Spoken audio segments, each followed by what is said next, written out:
அன்பிற்குரிய சகோதரர்களே, நாம் இந்த திருக்குரான் விளக்க உரை வகுப்பிலே திருமலை குரானின் 39வது அத்தியாயமாகிய சூரா அஸ்-ஸுமர் என்ற அத்தியாயத்தின் விளக்க உரையை பார்த்து வருகின்றோம். அல்லாஹ்வுடைய கிருபையினால் நாம் இன்றைய வாரத்திலே 4வது வசனத்திலிருந்து சூரத்து ஸுமருடைய விளக்கத்தை பார்க்க இருக்கின்றோம். அல்லாஹ் ரப்பல் ஆலமீன் 4வது வசனத்திலே கூறுகின்றான், லவ் அராதல்லாஹு ஐயத்தஹித வலதன். அல்லாஹ் ரப்பல் ஆலமீன் பிள்ளையை ஏற்படுத்திக் கொள்வதற்கு நாடி இருந்தால் லஸ்தஃபா மிம்மா யஹ்லுகு மா யஷா, அவன் படைத்தவற்றிலிருந்து அவன் நாடியதை அவன் தேர்ந்தெடுத்திருப்பான். சுபஹான, அவன் தூயவன். ஹுவல்லாஹுல் வாஹிதுல் கஹார், அல்லாஹ்வாகிய அவன் ஒரே ஒருவன் தான், அவன் அடக்கி ஆளக்கூடியவன் என்று அல்லாஹ் ரப்பல் ஆலமீன் 4வது வசனத்திலே கூறுகின்றான். அல்லாஹ் ரப்பல் ஆலமீன் பல்வேறு யூதர்கள், கிறித்தவர்கள், மக்காவில் வாழ்ந்த முஷ்ரிக்கீன்கள் இருந்த மிக கேடுகட்ட கொள்கையில ஒன்று என்னன்னு சொன்னோம்னா, அல்லாஹ் ரப்பல் ஆலமீனுக்கு பிள்ளையை வர்ணிப்பது. கிறிஸ்தவர்கள் வகாலத்தின் நசாரா மசீஹ் இப்னுல்லாஹ், கிறிஸ்தவர்கள் ஈசா அலைஹிஸ்ஸலாம் அவர்கள் அல்லாஹ்வுடைய மகன், அல்லாஹ்வுடைய பிள்ளை என்று செஞ்சாங்க, சொன்னாங்க. அமல் வகாலத்தில் யஹூத் உஸைர் இப்னுல்லாஹ், யூதர்கள் உஸைர் அலைஹிஸ்ஸலாம் என்ற நல்லடியாரை அல்லாஹ்வுடைய மகன் என்று செஞ்சாங்க, சொன்னாங்க. அதே மாதிரி மக்கால வாழ்ந்த காஃபிர்கள் மலக்குமார்களே அல்லாஹ்வுடைய பெண் பிள்ளைகள் அப்படின்னு சொன்னாங்க. அப்ப மக்கால வாழ்ந்த முஷ்ரிக்கீன்கள், யூதர்கள், கிறிஸ்தவர்கள் எல்லோருமே அல்லாஹ்வுக்கு மகனை கற்பிக்கக்கூடிய மிக பயங்கரமான இணை வைக்கக்கூடிய பாவத்தை செய்து கொண்டிருந்தார்கள். அல்லாஹ் ரப்பல் ஆலமீனுக்கு இறைவன் மகனை எடுத்துக்கொள்வான் என்று சொன்னால் அது இறைவனுடைய தகுதிக்கு சரியானது கிடையாது. ஏன்னு சொன்னோம்னா, இம்மனிதர்களாகி நமக்கு பிள்ளைகள் தேவைப்படுது.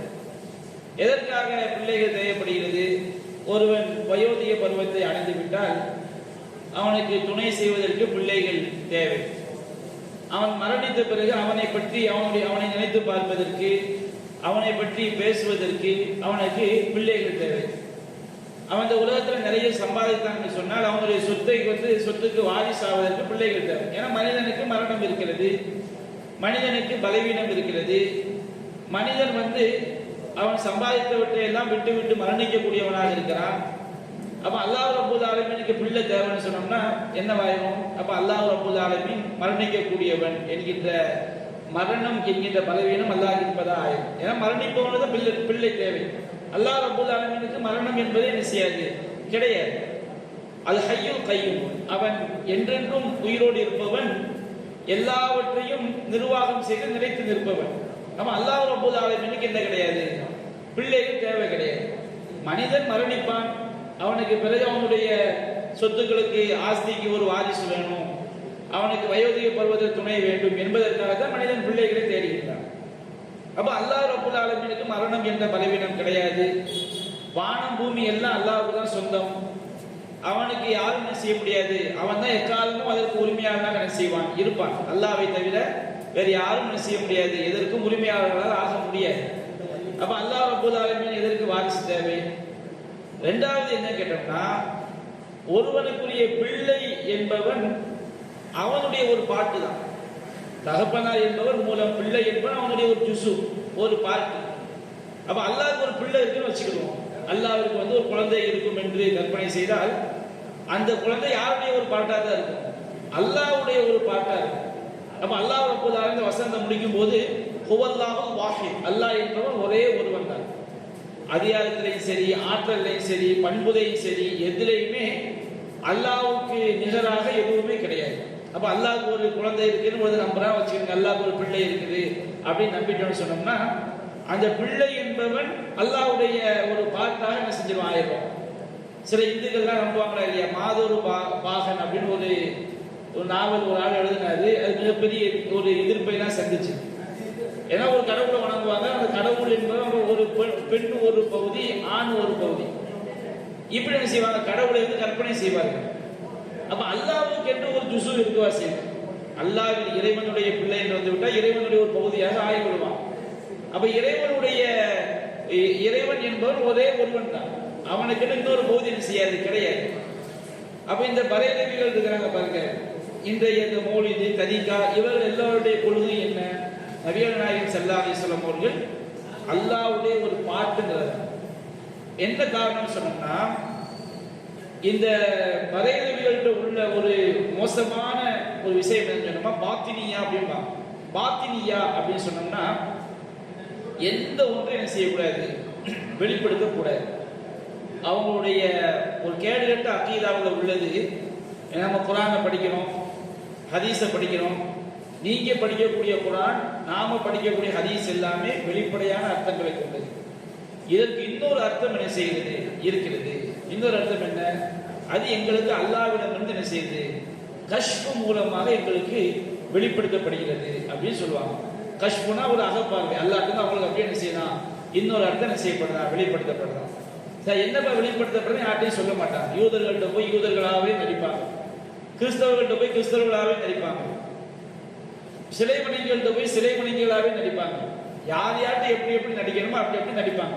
இந்த பரேலவி கூட்டம் இதுல ஒரு கூட்டம் நடித்து விட்டு அவர்கள யார் வந்து இவங்களுடைய அந்த மைண்ட் வாஷுக்கு, பிரெயின் வாஷுக்கு வந்து முழுக்க முழுக்க கட்டுப்பட்டு வர்றானோ அவனை தான் தேர்ந்தெடுப்பாங்க. யார்கிட்டையும் இவங்க எந்த மேடைகள்லையும் ரொம்ப மறைமுகமாக இக்கன்னா அக்கன்னா வச்சு என்ன செய்வாங்க, பேசுவாங்க. நபிகள் நாயகம் ஸல்லல்லாஹு அலைஹி வஸல்லம் அவங்க வந்து அல்லாஹ் தான் நேரடியாக சொல்ல மாட்டாங்க. நேரடியாக சொல்லாம நபிகள் நாயகம் ஸல்லல்லாஹு அலைஹி வஸல்லம் அவர்கள் வந்து அப்படி ஒளியா இருந்தாங்க, அல்லாஹ்வுடைய ஒளியில ஒரு பகுதியா இருந்தாங்க அப்படின்னு பொதுவான மேடைகளில் ஒளிச்சு மறைச்சு பேசுவாங்க. அவங்களுக்கு யார் வந்து முழு அடிமையா மாறிட்டாங்களோ அவங்கள்ட்ட தான் என்ன செய்வாங்க, எல்லா சேட்டையும் என்ன செய்வாங்க, காட்டுவாங்க. முழு அடிமையா ஒரு நம்ம ஜனாசாவை குளிப்பாட்டும் போது நம்ம கையில ஜனாசா எப்படி உருண்டு பொருளுமோ அது மாதிரி அவங்களுடைய சிந்தனைக்கு ஒரு மாறிதான் வச்சுடுங்க. அவங்ககிட்ட போய் சொல்லுவாங்க, நாம எதுக்கு தொழணும், தொழுகைலாம் அவசியம் கிடையாது. யார்கிட்ட வந்து ஈமான் யக்கீன் உறுதி இல்லையோ அவன் தான் என்ன செய்வான், தொழுவான். நமக்கு தொழுகை நம்மளாம் ஒரு முக்தி நிலை என்ன செஞ்சிட்டோம், அடைஞ்சிட்டோம் அப்படின்பாங்க. அதை விட ரொம்ப ரொம்ப அசிங்கமான மோசமான கொள்கைகள்லாம் இருக்கு. அதுல அவங்களுடைய ஒரு கொள்கை என்னன்னு சொன்னோம்னா, எல்லாமே என்னதான், எல்லா படைப்பினங்களும் கடவுள், எல்லா படைப்பினங்களும் கடவுள். நபிகள் நாயகம் ஸல்லல்லாஹு அலைஹி வஸல்லம் என்ன செய்வாங்க, ஆரம்பிப்பாங்க. ரசூல் ஸல்லல்லாஹு அலைஹி வஸல்லம் அல்லாஹ்வுடைய ஒளியா என்ன செஞ்சாங்க, இருந்தாங்க. மௌலுதுல கூட அவங்க ஜும்மாவில் சொல்லி காட்டணும். மௌலுது என்ன செய்யறாங்க, ரசூல்லா அல்லாஹ் வந்து படைப்பினங்களை எல்லாம் ஒரு புகையுடைய வடிவத்தில் வச்சிருந்தான். தன்னுடைய ஒளியில ஒரு பாட்டை எடுத்து என்ன செஞ்சான், அந்த ஒளியை வந்து அல்லாஹ் பரவல் செய்தான். அது அந்த படைப்பினத்தோட போய் சேர்ந்தது. அப்ப நபிகள் நாயகம் தான் அல்லாஹ்வுடைய நேர்வழி, அல்லாஹ்வுடைய குனூஸ் என்ன செய்வாங்க, அல்லாஹ்வுடைய ஒரு பாட்டாவே ரசூலுல்லாஹ் என்ன செய்வாங்க, வர்ணிப்பாங்க. அவ்வளவு ஒரு கேடுகட்ட ஒரு கொள்கை தான் இந்த பரேலவி கொள்கை. அவங்க யார் வந்து முழுக்க முழுக்க அவங்களுடைய சிந்தனைக்கு பயப்பட்டு மிகச்சிறந்த அடிமையா மாறுறாங்களோ அவங்கள்ட்ட தான் என்ன செய்வாங்க, அந்த கொள்கையை வந்து வெளிப்படையா பேசுவாங்க. மற்றவங்க என்ன செய்ய மாட்டாங்க, நார்மலாக பொது மேடைகளில் பேச மாட்டாங்க. அவங்களுடைய கொள்கைக்கு பேரே பாத்தினியாம்னா, பாத்தினியான அந்தரங்கமானது, மறைமுகமானது அப்படிங்கிற மாதிரி ஒரு கொள்கை. அடுத்து அப்போ அல்லாஹ் கொஞ்சம் பிள்ளை இல்லை, அல்லாஹ் ஒரு பாட்டாயிரம். ரெண்டாவது மூணாவது விஷயம் என்னன்னு சொன்னோம்னா, எந்த ஒரு படைப்பினத்துடைய பிள்ளையும் அந்த இனத்துல தான் வரும். ஒரு மான் என்பது என்ன செய்யாது, ஒரு மனுஷன் வந்து கோழியை பெற்றெடுக்க முடியுமா, ஒரு மனுஷன் ஆட்டை பெற்றெடுக்க முடியுமா? கோழி முட்டையில கோழி தான் வரும். ஒரு ஆட்டுல இருந்து ஒரு ஆடு தான் வரும். அப்ப அல்லாஹ்க்கு வந்து பிள்ளை இருக்குன்னு வச்சுக்கிடுங்க. அல்லாஹ்வுக்கு பிள்ளை இருக்கும் என்று சொன்னால் அல்லாஹ்வுடைய பிள்ளை அல்லாஹ்வுடைய இனத்துல தான் என்ன செய்ய வர முடியும். அப்போ அல்லாஹ் ரப்பல் ஆலமீன் ஒருவன், அல்லாஹ் குல் வல்லாஹு அஹத் அப்படிங்கிற கொள்கை என்ன செஞ்சிருது, அடிபட்டு போயிருக்கு. சரி, அல்லாஹ்வுக்கு பிள்ளை இருக்க முடியும் என்று சொன்னால் பிள்ளையை பெறுவதற்கு யார் தேவை, ஒரு மனைவி என்ன செய்யப்பட்ட. அப்ப அல்லாஹ்வுக்கு என்ன செய்வோம், ஒரு மனைவிக்கு யாரா இருக்க முடியும், மனித இனத்துல இருந்தா மனிதனுக்குரிய துணை படைக்கப்பட்டிருக்கு. அப்ப அல்லாஹ்வுடைய இனத்துல இருந்தா அல்லாஹ்வுடைய மனைவி படைக்கப்பட்டதா வந்துடும். அப்பவும் அல்லாஹ் ரப்பல் ஆலமீன் அவன் ஒருவன் அப்படிங்கிற பண்பு அடிபட்டு போயிடும். அல்லாஹ் சம தேவையற்றவங்கிற பண்பு அடிபட்டு போயிடும். லம் எளிது வலம் யூதம், யாரையும் பெறவும் இல்லை யாரால் பெறப்படவும் இல்லை என்கின்ற இறைவனுக்குரிய எல்லா இலக்கணங்களையும் இல்லாமல் ஆக்கக்கூடியதான் இறைவனுக்கு குழந்தை இருக்குது. அப்ப யூதர்கள் வந்து உசைர் அலைஹிஸ்ஸலாம் அல்லாஹ்வுடைய மகன் சொன்னாங்க. கிறிஸ்தவர்கள் ஈசா அலைஹிஸ்ஸலாம் அவங்க அல்லாஹ்வுடைய மகன் சொன்னாங்க. அதே மாதிரி மக்காவில் உள்ள காஃபிர்கள் மலக்குமார்கள் அல்லாஹ்வுடைய பெண் பிள்ளைகள் சொன்னாங்க. இதுக்கு எல்லாத்துக்கும் அல்லாஹ் பதில் சொல்லியிருந்தான். லவ் அராத அல்லாஹ் யத்தஹித வலதா, அல்லாஹ் ரப்பல் ஆலமீன் மகனை பிள்ளையை ஏற்படுத்திக் கொள்ள வேண்டும் நாடி இருந்தால் லஸ்தஃபா மிம்மா யக்லுகு மா யஷா, அவன் நாடியதில் அவன் தேர்ந்தெடுத்திருப்பான். எதுக்காண்டி சாதாரண ஈசா அலைஹிஸ்ஸலாம் அவர்களையும் முஸைர் அலைஹிஸ்ஸலாம் அவங்களையும் மலக்குமார் எதுக்கு அல்லாஹ் பிள்ளையாக்கணும்? அதை விட பிரம்மாண்டமான படைப்புகள் எவ்வளவோ இருக்குது. அல்லாஹ் ரப்பல் அதை விட மிக பிரம்மாண்டமான படைப்புகளை படைத்து அதை பிள்ளையா அல்லாஹ் எடுத்திருப்பான். அவனை யார் தடுக்க முடியும்? ஆனா அல்லாஹ் ரப்பல் சுப்ஹான, அவன் பரிசுத்தமான சுப்ஹான் அல்லாஹ் நம்ம தஸ்பீஹ் பண்ற பாருங்க. அந்த தஸ்பீஹுடைய அர்த்தம் என்ன? இறைத்தன்மைக்கு பாதிப்பு ஏற்படுத்தக்கூடிய எல்லா குறைகளை விட்டும் அல்லாஹ் தூய்மையானவன். அந்த சுப்ஹான் அல்லாஹ், அந்த நம்பிக்கையில சொல்லக்கூடிய சுப்ஹான் அல்லாஹ் தான் நமக்கு நன்மையா மாறும். சும்மா மந்திரமா தெருல போகும்போது தஸ்பீஹ் பண்ணி உருட்டிட்டு சுப்ஹான் அல்லாஹ் சுப்ஹான் அல்லாஹ், அது நன்மை கிடையாது. எந்த ஒரு தஸ்பீஹும் அதனுடைய அடிப்படை விளங்கியிருக்கான். சுப்ஹானஹு, அவன் பரிசுத்தமானவன். பரிசுத்தமானவன் என்ன அர்த்தம்?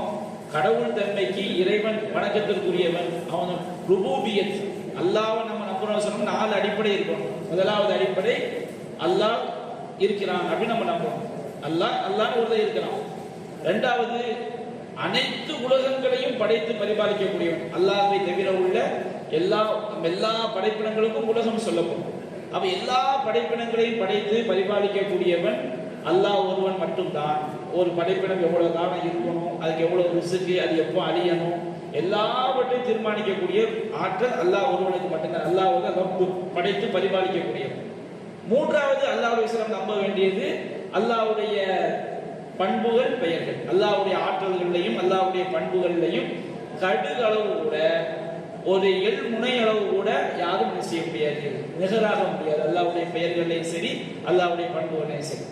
அல்லாஹ் ரப்பல் ஆலமீன் அர் ரஹ்மான், அளவற்ற அருளாளன். அப்ப அருள் செய்யக்கூடிய பண்புல அல்லாஹ்க்கு ஈக்குவலா யாரும் கிடையாது. அல்லாஹ்க்கு எத்தனை திருநாமங்கள் சொல்லப்பட்டிருக்கிறதோ, அல்லாஹ்வுக்கு எத்தனை பண்புகள் சொல்லப்பட்டிருக்கிறதோ, அந்த பண்புகள்லையும் திருநாமங்கள்லையும் அல்லாஹ்க்கு ஈக்குவலா எதுவுமே இல்லை அப்படின்னு நம்ம செய்ய வேண்டும், நம்பிக்கை கொள்ள வேண்டும்.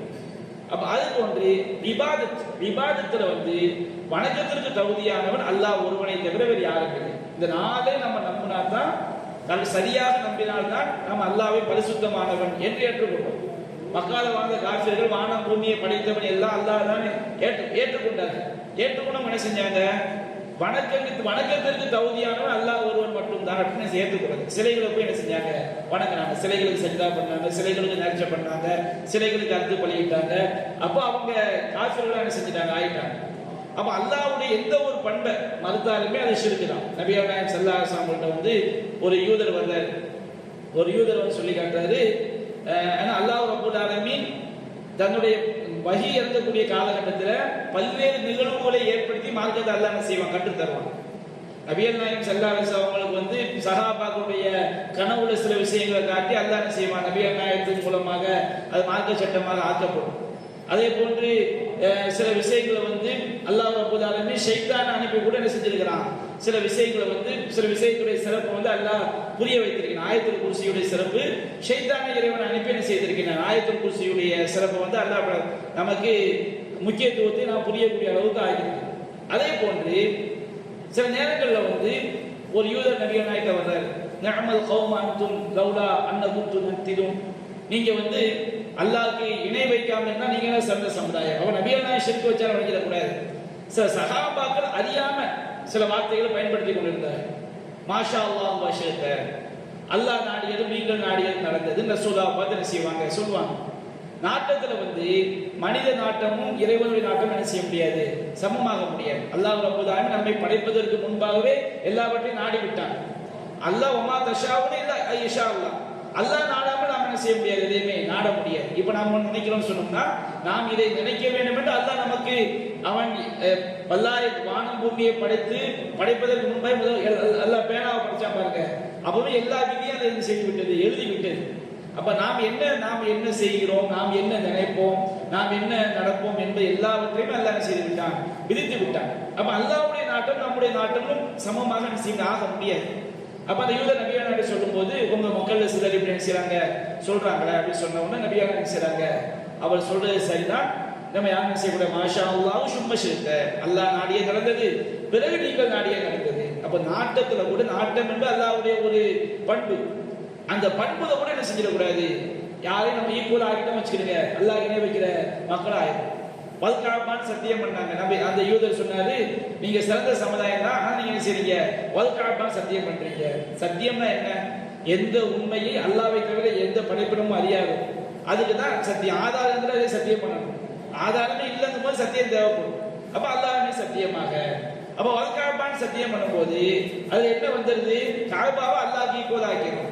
அப்போ அந்த யூதர் சொன்ன உடனே நபியா நாயகம் சொன்னாங்க, அவர் சொல்றது சரிதான், ஏன் செய்யக்கூடாது, யாரும் வல்காபான்னு சத்தியம் பண்ணக்கூடாது, ரப்பில் காபா, காபாவோட இறைவனுமே சத்தியமாக. அப்ப அந்த யூதர் என்ன சொல்றாரு, நீங்க சிறந்த சமுதாயம் அல்லாஹ் இணை வைக்கிறீங்க. அப்போ ஒரு அல்லாஹ்வுடைய ஒரு ஆற்றல்ல ஒரு பண்புல ஈக்குவல் ஆக்கிட்டா கூட அதை இணை வைப்பு கொண்டு போய் தள்ளிடும். நபியா நாயகம் ஸல்லல்லாஹு அலைஹி வஸல்லம் ஒரு ஹுதைபியாவில் தங்கி இருக்கும் பொழுது அன்று இரவு சரியான மழை பெய்யுது. சுபூ தொழுகையை முடிச்சுட்டு சஹாபாக்களை கேட்கிறாங்க, மாதா கால ரப்புக்கும், உங்களுடைய இறைவன் என்ன சொன்னான் என்று தெரியுமா? அப்ப சஹாபாக்கள் சொன்னாங்க, அல்லாஹு ரசூலு ஆலம், அல்லாஹ் அல்லாஹ்வுடைய தூதர் நன்கறிந்தவர்கள். அப்ப அல்லாஹ் நபியா நாயகம் ஒரு வஹீ செய்தி அனுப்பி வைத்திருக்கிறான். நேற்று இரவு பொழிந்த மழையினால் அஸ்பக மின் இபாதி மூமினும் பி, என்னுடைய அடியார்களில் ஒரு கூட்டம் என்னை நம்பிக்கை கொண்டவர்களாக காலை பொழுது அடைந்திருக்கிறார்கள். என்னை மறுத்து காஃபிராகவும் சில ஒரு கூட்டம் காலை பொழுது அடைந்திருக்கிறார்கள். அப்ப யார் தான் அல்லாஹ் நம்பினவங்க? மன் காலம் முத்திர்னா பி ஃபضலில்லாஹி வ ரஹ்மத்திஹி, அல்லாஹ்வுடைய அருளால் அல்லாஹ்வுடைய கருணையால் மழை பொழிந்தது என்று யாரெல்லாம் சொன்னாங்களோ அவங்க ராசி பலனை மறுத்து, நட்சத்திரத்தை மறுத்து, நட்சத்திர ஜோசியத்தை மறுத்து என்ன நம்பிக்கை கொண்டவங்க? மண்கால முத்திர்னா பி நௌயி கலா வ கலா, இன்னென்ன ராசி பலனால் எங்களுக்கு மழை பொழிந்தது, இன்னென்ன நட்சத்திரத்தால் எங்களுக்கு மழை பொழிந்தது யார் சொன்னாங்களோ அவங்க அல்லாஹ்வை மறுத்து நட்சத்திரத்தை கடவுளாக ஏற்றுக்கொண்டவர்கள். அப்ப அல்லாஹ் ரப்பல் ஆலமீன் மழை இறக்கக்கூடிய ஆற்றல் அல்லாஹ்வுக்கு. ஒரு நட்சத்திரத்தால ஒரு ஜோசியத்தால இந்த மழை பொழிஞ்சிருக்குன்னு சொன்னா கூட அவன் செஞ்சிடலாம், அந்த நட்சத்திரத்தை கடவுளாக்கிறான். அப்ப நிறைய பேர் என்ன விளங்குறாங்க, நாங்க எங்க அல்லாஹ்க்கு என்ன வச்சோம், நாங்க ரெண்டு அல்லாஹ்னு சொன்னோமா, நாங்க அல்லாஹ்க்கு சிலை வச்சோமா? அவங்க ஷிர்க்னா என்ன விளங்கிட்டாங்க, ரெண்டு அல்லாஹ்னு சொன்னா தான் ஷிர்க்கு, அல்லாஹ்க்கு சிலை வச்சா தான் ஷிர்க்கு, நிறைய அல்லாஹ் இப்படி இந்த மாதிரி அப்பாவி மக்களை வழி எழுதக்கூடிய காட்சியை பார்க்கணும். அல்லாஹ்வுடைய ஒரு ஆற்றல ஒரு பண்பு நாம ஒரு படைப்பினங்களுக்கு வழங்கி விட்டால் கூட அறியாம செய்தால் அல்லாஹ் ரப்பல் மன்னிக்கக்கூடியவன். தெரிந்தே இதுல இவ்வளவு பிழை இருக்குது, இவ்வளவு ஷிர்க் இருக்குது, இப்படி சொல்லக்கூடாது, அப்படி தெரிந்தே அல்லாஹ்வுடைய ஆற்றல ஒரு படைப்பினத்தை கொடுக்குறோம் வச்சிருக்க, அது நம்மளை இஸ்லாத்தை விட்டு வெளியேற்றக்கூடிய ஒரு பயங்கரமான குஃப்ராயிடும். தௌபா செய்யாம மௌத்தாயிட்டும் வச்சுக்கிடுங்க, அது மிகப்பெரிய குஃப்ராயிடும். ஒரு தெரிஞ்ச நம்பிக்கையில் இருக்கிறான் வச்சுக்கிடுங்க, அவன் காஃபிரா தான் மௌத்தா போவான். அப்ப சுப்ஹானஹு, அல்லாஹ் பரிசுத்தமானவன் என்று சொன்னால் அல்லாஹ்வுடைய எந்த ஆற்றல்ல எந்த பண்புலையும் செஞ்சிடக்கூடாது. நாம இறைத்தன்மையை பாதிக்கக்கூடிய மாதிரி ஒரு விஷயத்தை பேசிடக்கூடாது, நம்பிடக்கூடாது. அல்லாஹ் தூங்குவான், அல்லாஹ்க்கு மனைவிக்குள்ள இருக்குது, அல்லாஹ்வுக்கே தெரியாது, அல்லது ஒரு படைப்பினத்தை அல்லாஹ் ஈக்குவல் ஆகிட்டோம்னு சொன்னோம்னா அது அல்லாஹ்வை கலங்கப்படுத்துவது. அல்லாஹ் தூய்மையானவன், நாம நம்முடைய வார்த்தையா என்ன செய்யறோம், அல்லாஹ்வை கலங்கப்படுத்தும். அப்ப அப்படி நாம அதான் அல்லாஹ் சுப்ஹானஹு, அல்லாஹ் செய்த பரிசுத்தமான மக்கா காஃபிர்கள், யூதர்கள், கிறிஸ்தவர்கள் அல்லாஹ்வுடைய பிள்ளை இருக்குன்னு சொல்லி இறைத்தன்மையை, இறைவனுடைய அந்த உயரிய அந்தஸ்தை, தூய்மையை செஞ்ச கலங்கப்படுத்திடுறாங்க. அப்ப அவங்க வாய்களால் கலங்கப்படுத்துவதுனா அல்லாஹ் சுப்ஹானஹு, அவன் பரிசுத்தமானவன். அப்ப சுப்ஹானல்லாஹ்ங்கற வார்த்தை சாதாரண வார்த்தை கிடையாது. சுப்ஹானல்லாஹ், அல்ஹம்துலில்லாஹ், அல்லாஹு அக்பர், லா இலாஹ இல்லல்லாஹ், லா ஹவுல வலா குவத்த இல்லா பில்லாஹ், எந்த ஒரு வார்த்தையுமே சாதாரண வார்த்தை கிடையாது. வணக்கம், லா இலாஹ இல்லல்லாஹ், வணக்கத்திற்கு அல்லாஹ் தவிர வேறு யாரும் இல்லை. சுப்ஹானல்லாஹ், அல்லாஹ் தூய்மையானவன். அல்ஹம்துலில்லாஹ், எல்லா புகழும் அல்லாஹ்வுக்கே. அல்லாஹு அக்பர், அல்லாஹ்வே மிகப்பெரியவன். லா ஹவுல வலா குவத்த இல்லா பில்லாஹ், லா ஹவுல, எந்த ஒரு தீமையை விட்டு எங்களால் விலகவும் முடியாது, வலா குவத்த, எந்த நன்மையை செய்வதற்கு எங்களுக்கு சக்தியும் கிடையாது, இல்லா பில்லாஹ், அல்லாஹ்வே கொண்டது. இந்த வார்த்தைகள்லாம் நம்மை அல்லாஹ்வுக்கு இணை வைக்காத தௌஹீத்வாதிகளாக நம்மை புறம்போடக்கூடிய வார்த்தைகள். அந்த வார்த்தைகளை நாம விளங்கி சொல்லும் போது லா இலாஹ இல்லல்லாஹ் வஹ்தஹு லா ஷரீக லஹு லஹுல் முல்கு வ லஹுல் ஹம்து வ ஹுவ அலா குல்லி ஷைஇன் கதீர், சாதாரண ஒரு வார்த்தை கிடையாது. லா இலாஹ இல்லல்லாஹ் வஹ்தஹு லா ஷரீக லஹு, வணக்கத்திற்குரியவன் அல்லாஹ் தவிர யாரும் இல்லை, அவன் தனித்தவன், அவன் இணை இல்லாதவன். லஹுல் முல்க், எல்லா அதிகாரம் அவனுக்கு தான் சொந்தம். வ லஹுல் ஹம்து, எல்லா புகழும் அவனுக்கு தான் சொந்தம். லஹுல் முல்க் வ லஹுல் ஹம்து வ ஹுவ அலா குல்லி ஷைஇன் கதீர், எல்லா பொருட்களின் மீதும் அவன் தான் ஆற்றல் மிக்கவன். இதை விளங்கி விளங்கி விளங்கி விளங்கி சொல்லும் போது கண்டிப்பாக இதை விளங்கி சொல்லக்கூடிய அடியார்கள்ட்ட என்ன வராது, இணை வைப்பு வராது. சுப்ஹானஹு, அல்லாஹ் பரிசுத்தமானவன். அது அல்லாஹ் ரப்பல் ஆலமீன் சொல்லியிருக்கான். இறை அடியார்கள் வானம் பூமியுடைய படைப்பை எல்லாம் சிந்தித்து பார்த்து சொல்லுவாங்க. அதாவது அல்லாஹ்வை அவர் சிந்தித்து சொல்லுவாங்க, சுபஹானஹு, இறைவா நீ பரிசுத்தமானவன், மா ஹலக்தஹாதா பாத்திலா, இவற்றையெல்லாம் நீ வீணாக படைக்கவில்லை. அல்லாஹ்வுடைய எந்த ஒரு ஆற்றலை, பண்பை, படைப்பை சிந்தித்தாலும் அல்லாஹ்வுக்கு இணை இல்லை, அல்லாஹ் தூய்மையானவன் என்ற சிந்தனையை நம்முடைய உள்ளத்தில் செய்ய பதிய செய்யும். அதாவது அல்லாஹ் சொன்ன சுபஹானஹு, அல்லாஹ் பரிசுத்தமானவன், தூயவன். ஹுவல்லாஹுல் வாஹிதுல் கஹ்ஹார், அல்லாஹ் ஒருவன் தான், அல்லாஹ் ஒரே ஒருவன் தான், அவன் தான் ஏகன். கஹ்ஹார், அவன் தான் அடக்கி ஆளக்கூடியவன். அல்லாஹ்வுக்கு பிள்ளை கிடையாது, அவன் ஒரே ஒருவன் தான், அவன் தான் எல்லாவற்றையும் அடக்கி ஆளுகிறான் என்று அல்லாஹ் ரப்பல் ஆலமீன் சொல்லி காட்டுகிறான். அல்லாஹ் ரப்பல் ஆலமீன் எந்த அளவுக்கு அவன் ஆற்றல் மிக்கவன் என்பதை 5வது வசனத்தில் அல்லாஹ் ரப்பல் ஆலமீன் எடுத்துரைக்கிறான். இன்ஷா அல்லாஹ் அது தொடர்பான விளக்கங்களை நாம் வரக்கூடிய வாரம் தொடர்ந்து பார்ப்போம் என்று கூறி இன்றைய குர்ஆன் விளக்க உரை வகுப்பை நிறைவு செய்கிறேன். அல்ஹம்துலில்லாஹி ரப்பில் ஆலமீன். சுப்ஹான்